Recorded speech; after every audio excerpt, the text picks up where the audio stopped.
아멘. 함께 보신 하나님 말씀은 사무엘상 18장 1절부터 9절까지 말씀입니다. 사무엘상 18장 1절부터 9절까지 말씀 제가 읽도록 하겠습니다. 사무엘상 18장 1절부터 9절입니다. 다윗이 사울에게 말하기를 마침에 요나단의 마음이 다윗의 마음과 하나 되어 요나단이 그를 자기 생명같이 사랑하니라. 그날에 사울은 다윗을 머무르게 하고 그의 아버지의 집으로 다시 돌아가기를 허락하지 아니하였고 요나단은 다윗을 자기 생명같이 사랑하여 더불어 언약을 맺었으며 요나단이 자기가 입었던 겉옷을 벗어 다윗에게 주었고 자기의 군복과 칼과 활과 띠도 그리하였더라.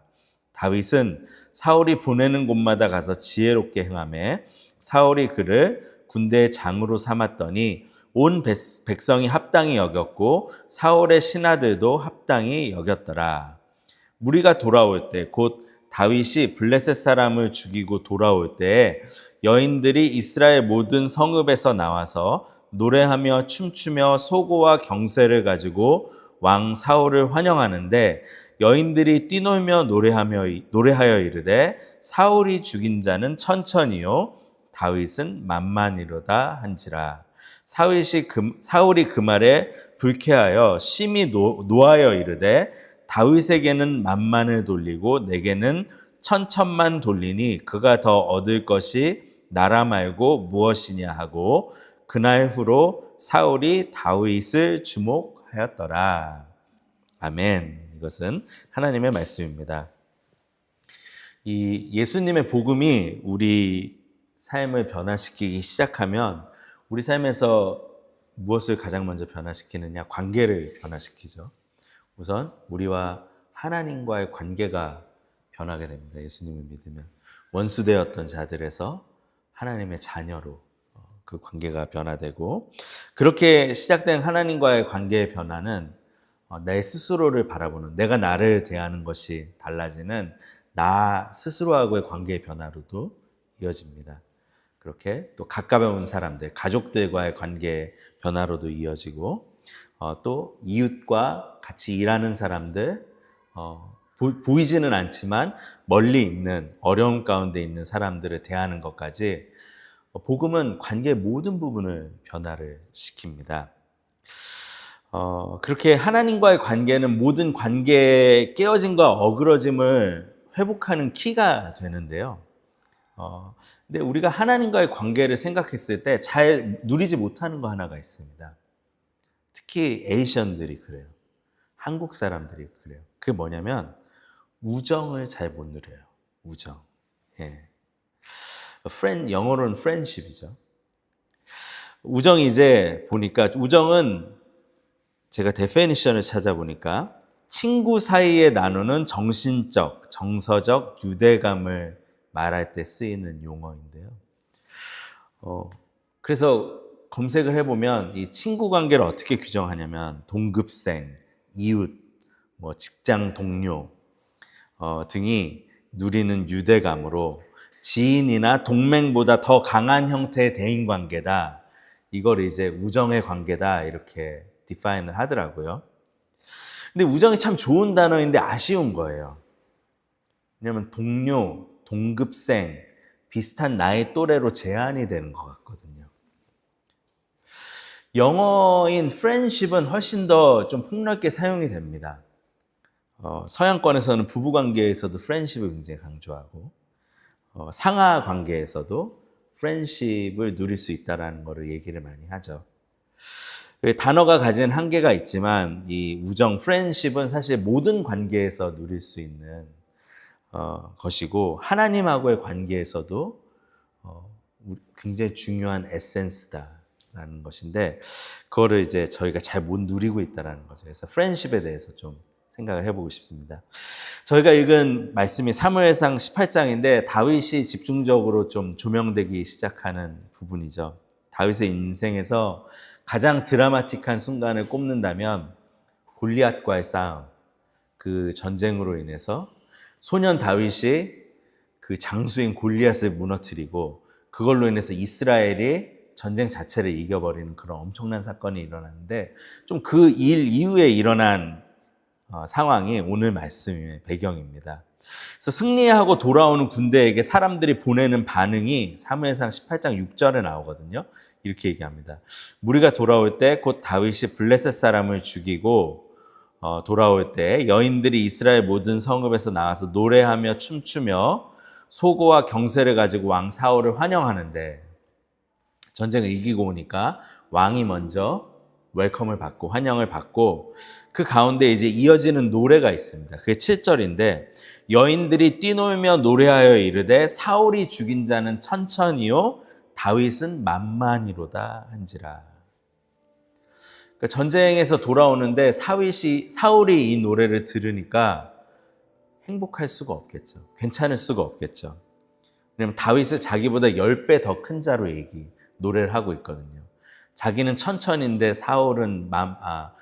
다윗은 만만이다 이러니까. 그러니까 이 노래를 들으면서 사울의 안에 이런 폭풍이 마음 가운데 일어나기 시작했습니다.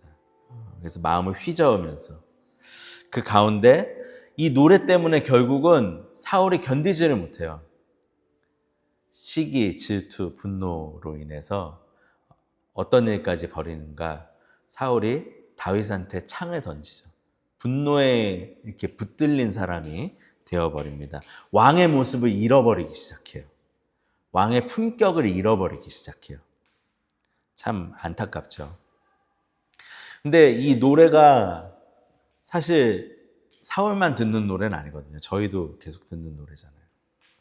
비교의 노래. 그래서 너가 최고야 라는 얘기를 들으면서 잘하셨을 수도 있고, 너가 이 중에서는 제일이야.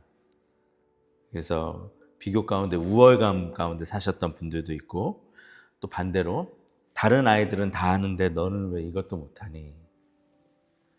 또 남편과 아내들은 저 아빠는 저러는데 당신은 왜 그래요? 저 엄마는 저렇게 하는데 당신은 그게 안 되나? 이런 비교의 노래 가운데 우리도 계속해서 듣는 노래다. 우리가 살아가는 사회가 이제 무한 경쟁 사회잖아요. 그러니까 이 노래를 사실 피할 수 있는 사람이 많이 없습니다. 목사들도 굉장히 비교 많이 받거든요. 예. 그래서 저도 이 노래를 많이 들으면서 산 것 같은데요. 근데 누군가로 비교를 받으면 이제 사울과 같이 시기와 질투의 마음이 일어납니다. 다른 사람이 듣고 있는 칭찬이 너무 내가 듣고 싶은 거죠.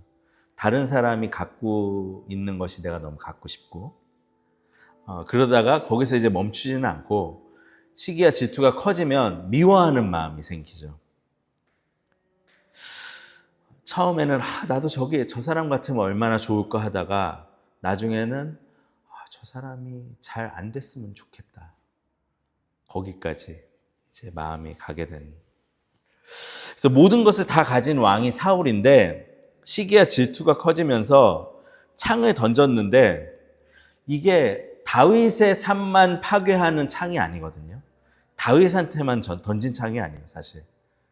잘 생각해보면 이 사울은 자기 스스로한테도 이 창을 던진 거예요.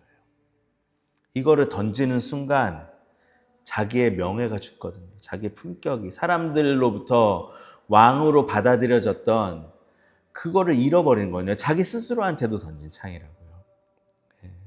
시기 질투는 결국 나 스스로를 건강하게 사랑할 수 없게 만든다.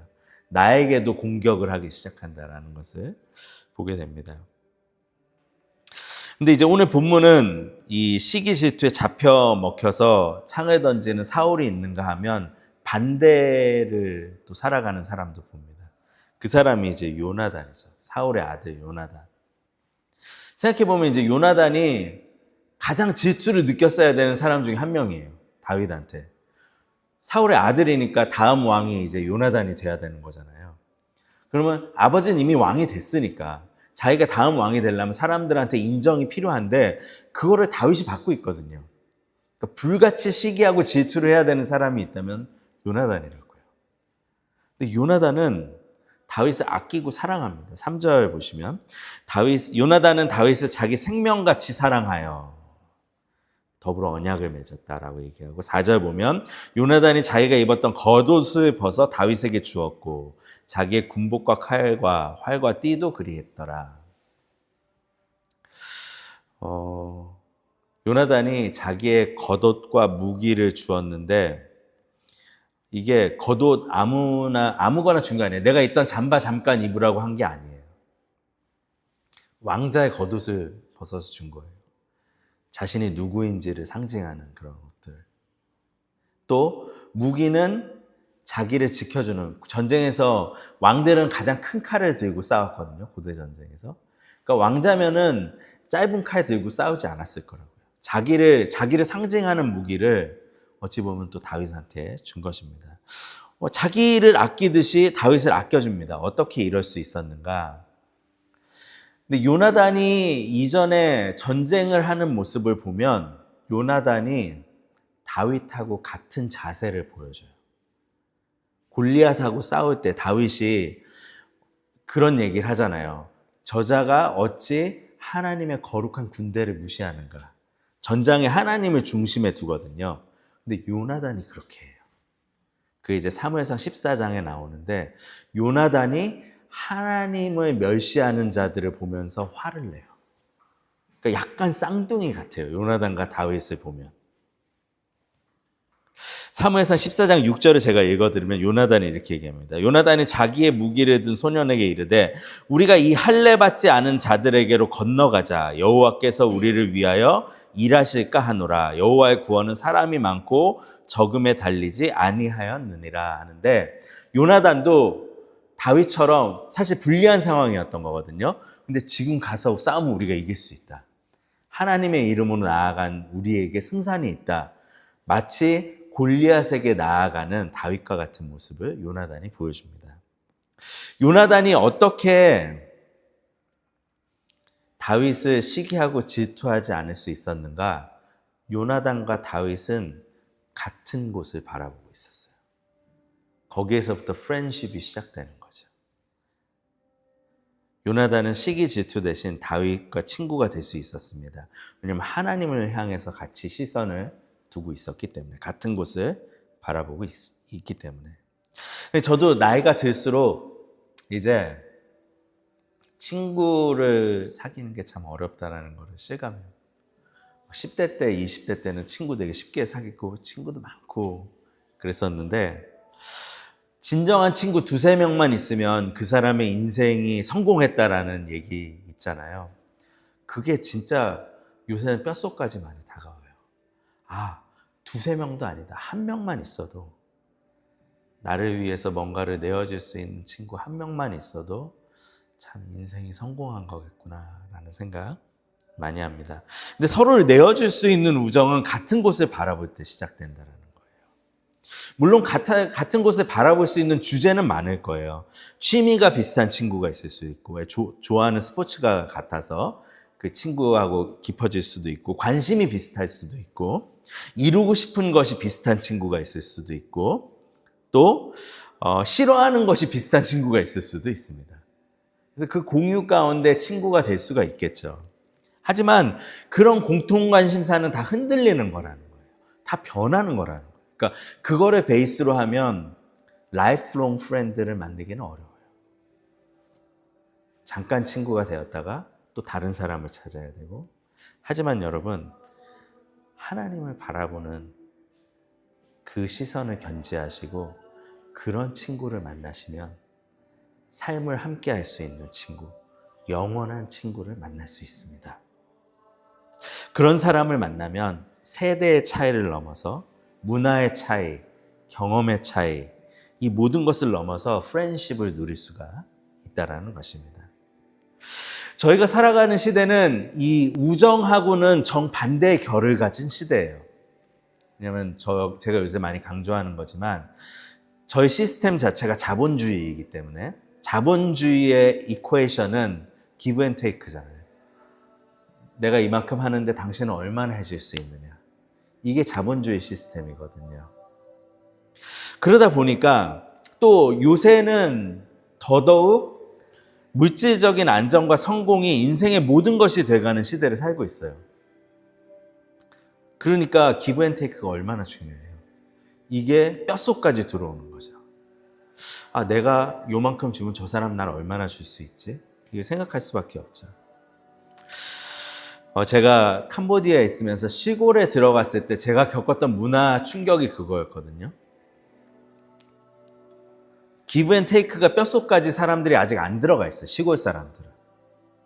그러니까 시골 할머니, 할아버지들이 제가 이렇게 시골에 일주일에 한 번씩 가면 이렇게 지나가면서 인사하거든요.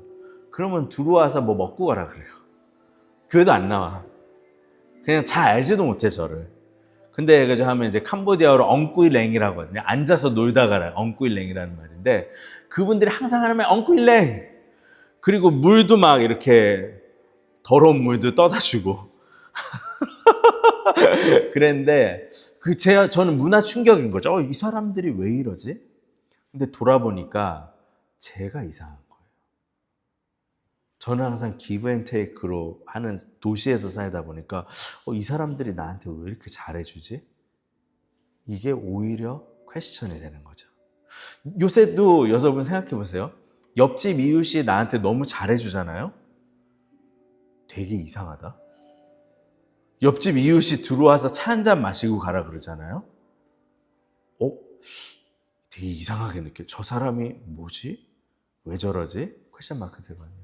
그만큼 우리 안에는 이 시스템이 기브 앤 테이크라는 시스템이 그냥 뼛속까지 들어와 있는 거예요. 그런 곳에서 친구를 사귀는 것은, 우정을 나누는 것은 굉장히 어려운 거죠. 근데 요나단이 다윗에게 보여주는 모습은 그런 부분에서 도전이 돼요. 왜냐하면 저희가 다 같이 읽지는 않았지만 사무엘상 19장을 보면 사울이 신하들하고 요나단한테 다윗을 죽이라고 해요. 그러면 기브 앤 테이크의 개념으로 보면 다윗은 아무런 도움이 안 되는 사람이에요. 왜냐하면 왕이 죽이라는 사람은 결국 그 사람을 도와준다라는 것은 왕하고 어게인스트를 해야 되는 거거든요. 왕을 배신해야 되는 거거든요. 근데 요나단이 다윗을 도와줘요. 그러니까 give and take라는 개념이 완전 무너지는 거죠. 아무런 도움이 안 되지만 오히려 나한테 위험해지지만 다윗을 도와주는 거예요. 근데 요나단의 프렌십은 그거를 한 단계 더 나가요. 어떤 얘기를 하냐면 요나단이 또 쫓길 때가 있었어요. 다윗이 또 쫓길 때가 있는데 그 다윗에게 찾아가요. 10광야라는 곳인데 거기 숲풀에 있었던 곳이거든요. 19장 4절인데 거기 찾아가서 그 찾아가기 전에 이 요나단이 뭘 하냐면 다윗을 대신해서 아버지한테 얘기해요. 다윗은 그렇게 나쁜 사람이 아니라고. 10광야에 가기 전이다 이거는. 그래서 목숨을 건 거죠. 왜냐면 아버지는 죽이려는 사람인데 아버지한테 용기를 가지고 얘기하는 거예요. 아버지, 다윗 죽이면 안 돼요. 그렇게 얘기를 하는 것입니다. give and take를 생각하지 않고 나의 옆자리를 내어주는 것. 다른 이의 필요를 보고 도와주는 것. 그것이 이제 프렌십이다, 우정이다라는 것을 생각하게 됩니다. 사랑하는 여러분, 저희도 이 프렌십에서 자라야 되는 거예요. give and take를 생각하지 않고 다른 이에게 내 삶을 내어주고 내 옆자리를 내어줄 수 있는가. 그게 나한테 손해가 되더라도 내 옆자리를 내어주고 나의 삶의 일부를 내어줄 수 있는가. 그것이 가정 안에서 일어나야 됩니다. 가족들 안에도 우정은 너무나 중요한 거예요. 그것이 교회 공동체 안에도 일어나야 됩니다. 그 프렌십이 우리를 하나 되게 하고 더 자라게 한다라는 거죠. 그래서 말씀드렸지만 그 사무엘상 23장인데 다윗이 이제 진짜 공경에 처했을 때예요. 십광야라는 곳에서 있는데 그 숲풀에 요나단이 찾아가요. 너무 힘든 상황이에요. 도와줄 수도 없어요. 그 상황에 가서 근데 요나단이 어떻게 하느냐 이렇게 얘기해요. 23장 16절인데 제가 읽어드리면 사울의 아들 요나단이 일어나 숲풀에 들어가서 다윗에게 이르러 그에게 하나님을 힘있게 의지하게 하였는데, 그러니까 요나단은 어떤 우정까지 보여주냐면 다윗이 너무 힘든 시간에 좌절하지 않고 하나님을 바라볼 수 있도록 도와줘요. 우리에게는 이 프렌십이 필요해요. 그러니까 그림으로 생각해 보면 요나단 옆자리가 다윗이 있을 수 있게 해줬잖아요. 그 옆자리에, 자기 삶의 옆자리에. 근데 그 옆자리를 하나님의 옆자리로 만들어준 거예요, 요나단이.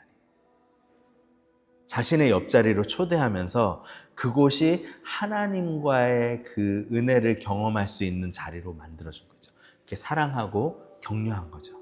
어렵지? 근데 이 시간인데 우리 하나님을 이 시간 더 의지하자. 이런 격려의 우정을 준 것이죠. 누군가에게 줄 수 있는 최고의 프렌십이 아닌가. 근데 이것은 굉장한 지혜가 필요합니다. 굉장한 디선먼트가 필요해요. 왜냐하면 잘못하면 잔소리가 될 수 있거든요. 잘못하면 잘난 척이 될 수 있거든요. 근데 요나단은 그 친구와 함께 어려움을 경험하면서 결국은 사울이 아들한테도 창을 던지거든요. 다윗을 도와주려고 그러는 모습을 보면서 그 자리까지 가면서 함께 했어요. 그런 친구이기에 이런 격려도 할 수 있는 거죠. 한 사람에게 줄 수 있는 최고의 프렌십이다. 그래서 외국 분들 이름 중에서 조나단이 그렇게 많은가 봐요. 우리도 요나단 조금 더 만들어야 됩니다. 너무 요나단을 안 써 보니까 저희. 근데 이 프렌십을 중요하게 여기기 때문에 그런 것 같아요. 요나단이 보여주는 프렌십은 대단한 거거든요. 근데 정말 놀라운 프렌십은 사실은 요나단과 다윗의 관계보다 요나단과 사울의 관계에서 찾을 수 있어요. 왜냐하면 다윗은 사랑할 만한 사람이었거든요. 그는 그 우정을 줬죠. 하나님을 같이 바라보는 사람이었거든요. 그런 우정을 줬죠. 근데 자신의 아버지인 사울은 그렇지 못했어요. 사람들한테 인정도 못 받았고 나중에는 하나님도 바라보지 않아요. 그런데 요나단이 끝까지 아버지의 옆을 지켜요. 죽는 자리까지. 그래서 요나단의 프렌십은 우리가 앞으로 우리가 경험하는, 복음 안에서 경험하는 예수님의 프렌십이 뭔지를 보여주는 그림자와 같아요.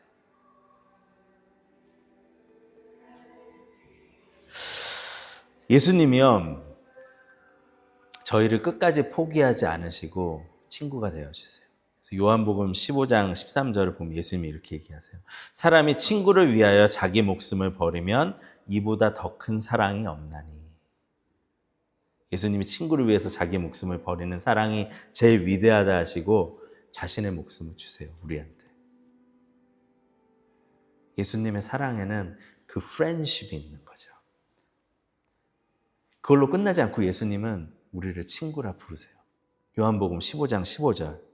이제부터는 너희를 종이라 하지 아니하리니 종은 주인이 하는 것을 알지 못함이라. 너희를 친구라 하였노니. 내가 내 아버지께 들은 것을 다 너희에게 알게 하였습니다. 저희는 예수님하고 프렌십을 누릴 수 있는 자격이 전혀 없거든요. 지난 한 주도 사실은 하나님께 나아갈 때 give and take라는 공식들을 가지고 나아갔던 적이 참 많아요. 저희가 안 나가는 이유가 있어요, 하나님께. 왜냐하면 하나님께 나아가도 지금 내가 테이크할 수 있는 것보다 가질 게 별로 없다라고 생각하니까 안 나가는 거거든요. 내가 그 시간에 다른 거를 더 테이크해야지, 다른 거를 더 누려야지. 그러니까 그 give and take 공식을 가지고 내가 하나님께 나아가는 게 내 삶에 얼마나 도움이 되겠어? 얼마나 내가 더 즐길 수 있겠어? 그 공식 가운데 하나님한테 안 나가는 거거든요. 내가 믿고 있는 것이 있고, 내가 더 소중하게 여기고 있는 것이 있고, 내가 더 붙들고 있는 것이 있기 때문에 저희는 그랬습니다. 하나님께 우리의 옆자리를 드리지 못했어요. 그런 저희들한테 예수님이 말씀하시는 거예요. 너희를 종이라 하지 않겠다. 내가 너희를 친구라 하리니. 하나님 나라의 비밀을 예수님은 온 생명을 통해서 우리에게 알려주셨고 그 하나님 나라의 비전을 누리는 자리로 초대하셨고 우리에게 예수님은 원팀, 넌 내 친구야, 넌 내 파트너야, 넌 내 프렌드야 이렇게 얘기하고 계십니다. 그래서 이 은혜 때문에 우리가 힘을 얻을 수 있는 거예요. 이 은혜 때문에 우리가 오늘도 하나님에게 나아갈 수 있는 것입니다. 사랑하는 여러분, 저희에게 예수님은 그 옆자리를 내어주셨습니다. 예수님은 십자가를 통해서 자신의 모든 것을 저희에게 보여주셨어요, 사실. 예수님이 십자가를 가면서 어디까지 보여주셨냐면 자기의 벗은 모습, 수치스러운 모습을 보여주셨을 뿐만 아니라 자기 몸 안에 있는 피와 물까지 다 보여주셨어요. 예수님은 그렇게 투명하게 우리를 친구 삼으시기 위해서 그 일을 다 하셨어요. 그렇기 때문에 우리도 예수님한테 나아갈 때 그냥 그런 친구 말고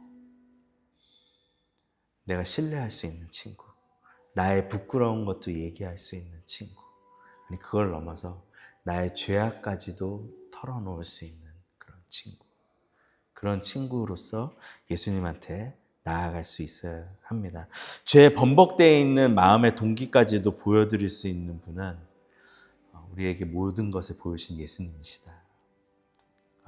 우리를 친구라 불러주시는 위대한 구원자가 있음을 기억하시고요. 여러분, 나에게 도움이 되지 않는 사랑과 우정을 누리는 것이 쉽지 않은데 나에게 원수 같은 사람과 우정을 누리는 것은 불가능하겠죠. 사울도 다윗한테 창을 던졌잖아요. 그 다윗을 사울이 사랑하기는 쉽지 않았다. 나중에 사울이 아들인 요나단한테도 창을 던지거든요. 요나단이 그 아버지를 끝까지 버리지 않기는 쉽지 않았거든요. 근데 사울이 던진 창은 다윗을 찌르지는 못했어요. 요나단을 찌르지는 못했어요. 근데 저희가 찌른 창에 찔른 분은 계시죠. 예수님은 십자가에서 우리들이 찌른 창에 찔림을 당하셨죠. 예수님은 그런 저희를 구원하셨을 뿐 아니라 저희를 귀히 여기시고 저희를 축복된 삶으로 이끄십니다. 그래서 예수님한테 경험한 이 은혜를 생각한다면 저희가 축복하지 못할 사람은 없는 것 같아요. 저희가 저희 삶에 프렌십을 주지 못할 사람은 없는 것 같아요. 왜냐하면 예수님께서 저희에게 프렌십을 주고 계시거든요.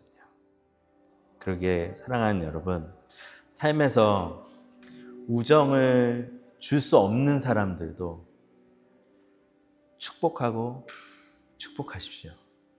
예수님 계속 그러고 계세요. 그게 우리가 받고 있는 프렌십이에요. 누리고 있는 프렌십이에요. 그러기에 축복하고 축복하시고 그 가운데 또 시기와 질투를 이기는 삶을 사시기 바랍니다. 시기와 질투가 나는 사람을 축복할 수 있다면 그 사람은 이미 내가 시기하고 질투하는 사람보다 더 큰 사람이에요. 더 위대한 사람이에요. 내가 저 사람이 가진 것이 시기가 나고 질투가 나지만 아니지, 나는 예수님한테 이미 많은 것들을 받고 있지. 그래서 그 사람을 축복할 수 있다면 나는 이미 그 사람보다 작은 사람이 아니라고요. 그러기에 사랑하는 여러분, 한 주간 축복하고 축복하시는 그런 복된 하루, 한 주 사시는 한 분 한 분들 되시기에 주님의 이름으로 축원합니다. 함께 기도하도록 하겠습니다.